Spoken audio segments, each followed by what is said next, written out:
Une garde partagée, de manière assez simple, c'est, lorsque, les parents sont séparés et qu'on prévoit que, les enfants vont passer, en alternance une semaine chez la mère et une semaine chez le père. La manière la plus simple que j'ai de te l'expliquer, généralement, ça implique qu'il y a pas de pension alimentaire. C'est pas une obligation, mais généralement, c'est l'une des conséquences.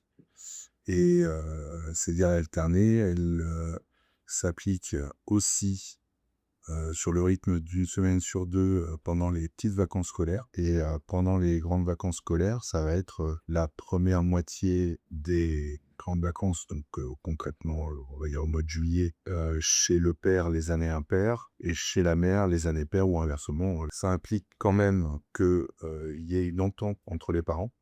C'est souvent le problème, en fait, lorsque, il y a une garde alternée, qui est, voulue, d'un côté par l'un des parents et que l'autre parent n'est pas d'accord, c'est que généralement il y a un conflit, et une mésentente entre les parents qui rend difficile, la mesure de résidence alternée ou de garde partagée, on peut appeler ça aussi comme ça. Parce que, voilà, pour qu'il y ait vraiment une garde alternée, dans l'idéal, il faut que les parents s'entendent relativement bien, qu'ils ont au moins l'intelligence de s'entendre, au moins sur les enfants, même s'il y a des désaccords, à d'autres niveaux. Il faut aussi que ça soit réalisable d'un point de vue pratique. Ça veut dire qu'il faut que les parents, habitent, pas trop loin l'un de l'autre et à proximité, notamment de l'établissement scolaire, qui est fréquenté par le ou les enfants. C'est ça essentiellement les critères.